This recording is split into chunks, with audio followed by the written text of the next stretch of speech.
áldásokban gazdag boldog új élet kívánok mindannyiatok számára. Jó, hogy tényleg valóságos legyen Jézus Krisztus az életünkben, hogy legyen vele napról napra találkozásunk, és hogy bármi történik a életünkben, akkor legyen hova mennünk. Mert hiszem azt, hogy nagyon fontos az, hogy a hívő embernek van hova menni. Van hova menni és van hova menekülni. És van egy mennyei értség, hogy be tud minket takarni az ő oltalmával. A mai buzdításra egy jól ismert igét hoztam magammal. Nem fogom felolvasni. Úgy gondolom, hogy mindenki ismer ezt az igerészt. Saulnak a találkozása a Damaszkuszi úton magával Jézus Krisztussal. Elég kemény főember ez a Saul. És hogyha most keresztény szemmel megnézzük Saulnak a pár előtti életét, tehát a Sauli életét, akkor nem tudom, hogy bemernénk őt engedni a gyülekezetbe. Ide állítanánk őt a szószékhez szolgálni. Kihívnánk őt betegekért imádkozni.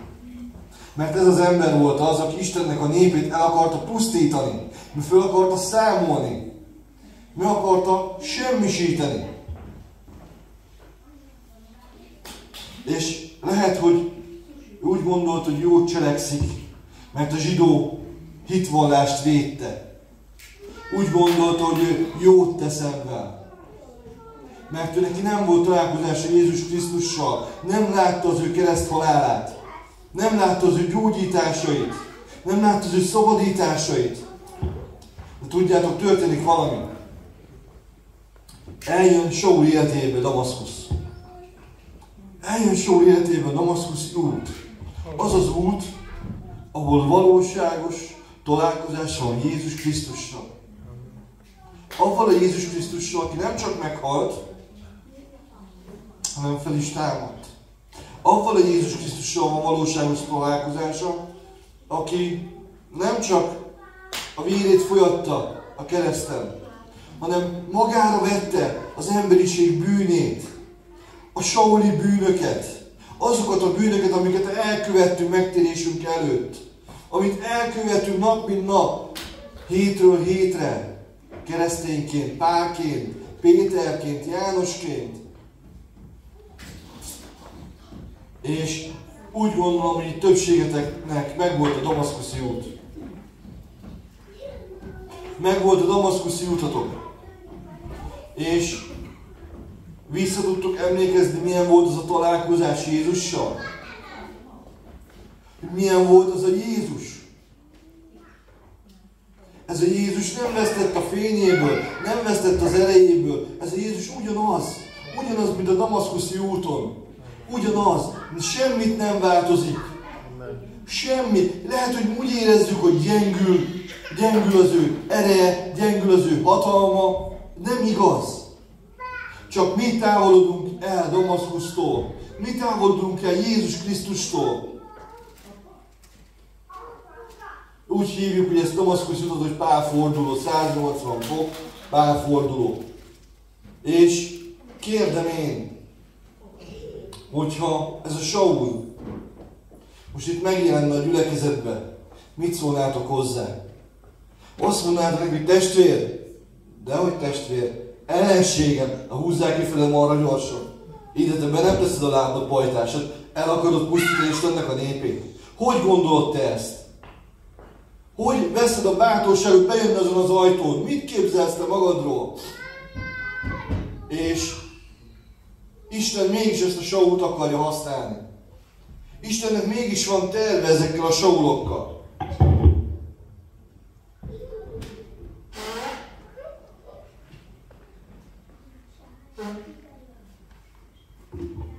És ugye, hogy a Saulokkal van terve, ugye a Sanyikkal is, meg a Zsoltikkal is, meg a Danikkal is, Gerikkel is, és mindenki mással. Vegyétek tudomásul, Istennek terve van veletek. Óriási az ő elképzelése. Akkor, amit föl sem tudunk fogni, amit el sem tudunk képzelni, el sem tudjuk mondjuk azt hinni. Ugye mi hívők, a nagy hívők, nem tudjuk elképzelni, elhinni azt, aminek Isten terve van a te életedben. És tudjátok, aminek nagyon-nagyon örülök, és nagyon-nagyon nagy üzenet a számomra, az, hogy ez a damaszkuszi úton Pál otthagyott mindent. Mindent otthagyott. Otthagyta a saulságát. Otthagyta a bűneit. És nem hónapok kellettek neki, hogy megszabaduljon. Nem évek kellettek neki, hogy megszabaduljon. Hanem ott abban a pillanatban, hogy Jézussal találkozott, megszabadul. Mert azt mondja az ige, hogy a fiú valósággal szabaddá tesz. Amen. Valósággal szabaddá tud tenni Jézus Krisztus bennünket. Nincsen visszabukdácsolás, nincsen visszanézés, mert azt mondja az ige, aki visszanéz, és leveszi a kezét arról, amire rátette, annak 7-szer rosszabb lesz a sorsa.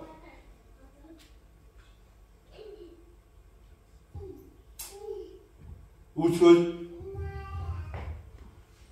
szeretném nektek testvérem elmondani azt, hogy a bukdácsolás ideje véget ért. A damaszkuszi úton. A damaszkuszi úton véget ért minden. Egy új kezdődött, egy új lap. Egy tiszta lapot kaptatok. Tiszta lapot kaptam én is.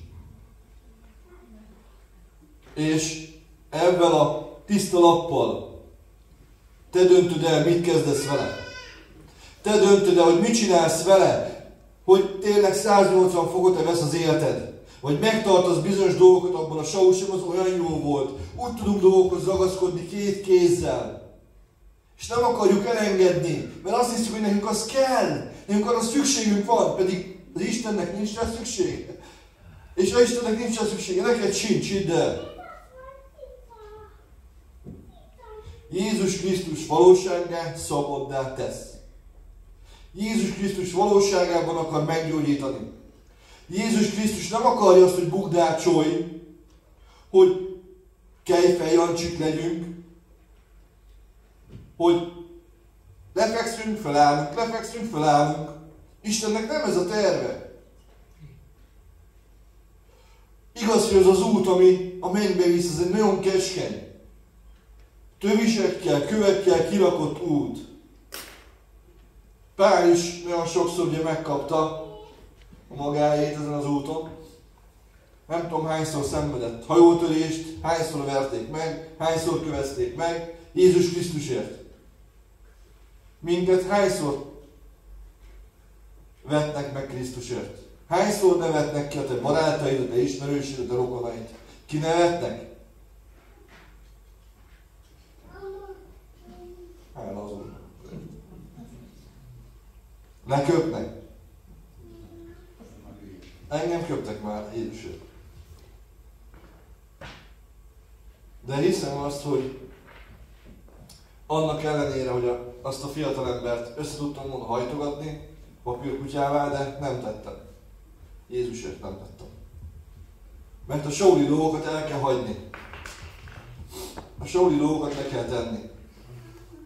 Ez a 25-ös év kezdete. Legyen egy új kezdet. Legyen egy új kezdet mindannyiunk számára. Tegyük le a mi botladozásainkat, tegyük le a mi saulságunkat, sanyiságunkat. És vegyük föl Jézus Krisztust. Öltsük magunkat teljesen. És ne azt nézzük, hogy a saulságból mit akarunk mi magunkkal vinni, hanem azt, hogy Isten mit akar velünk kezdeni. Hogy Istennek mi a terve a mi életünkkel. És tudjunk abba a tervbe teljes rászélességgel beleállni Isten tervébe. Tudjál odaállni a várra, a toronyra, a kapuba, a repedésre, ahova kell, ahova odaállít Isten. Valakit ige szolgálatra állítod, valakit dicséretre, valakit imádságra, valakit profétálásra, valakit gyógyításra. És ez nem zárja ki az egyik a másikat, hogy valaki többet kap, valaki kevesebbet. Valaki 4 talentumot kap, valaki 1. de avval az eggyel is tudni kell gazdálkodnod. Avval az egyet is meg kell tudni szaporítani. Hogy ne úgy álljunk oda, hogy Uram, itt az egy, amit adtál, vigyáztam rá. Hanem tudjuk meg sokszorosítani. És nem csak meg sokszorosítani tudjuk, hanem tudjuk betölteni ezt a termet. Hogy ez a terem kicsi legyen. És nem biztos, hogy csak világiakkal kell megtölteni ezt a termet. Hívőkkel. Kimaradt keresztényekkel. Úgy gondolom, hogy az utolsó időket éljük, és az utolsó időkben Isten össze akarja gyűjteni az ő népét. Össze akarja szedni, egybe akarja kovácsolni.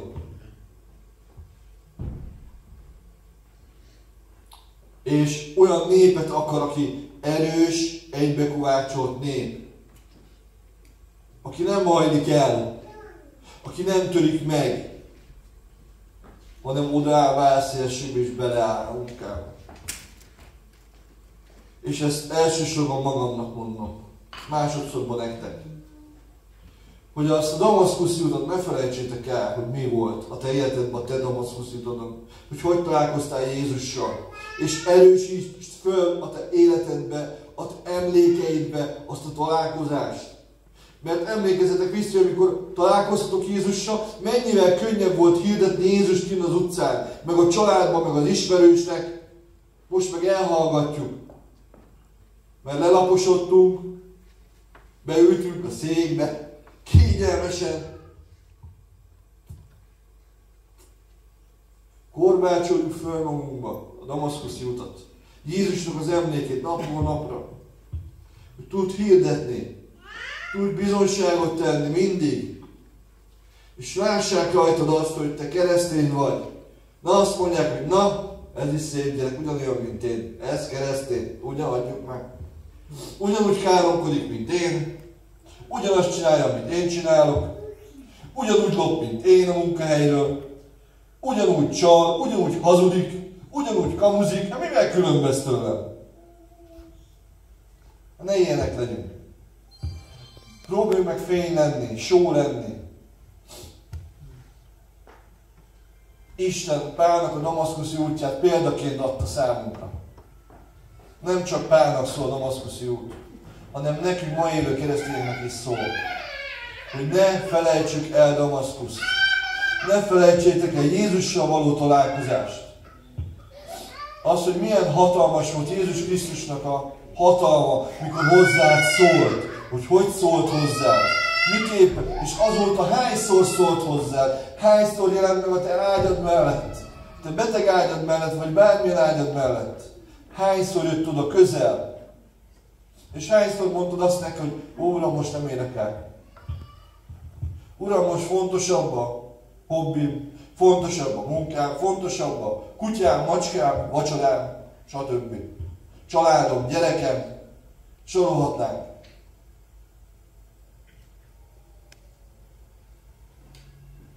Szálljuk oda magunkat élő áldozatul Istennek. Egyenként. És úgy gondolom, hogy akkor Isten tud áldást hozni a gyülekezetre, tud áldást hozni az életedre, meg tudja szaporítani javaidat úgy, hogy nem teszel érte többet, mint amit előtte. Még lehet, hogy kevesebbet.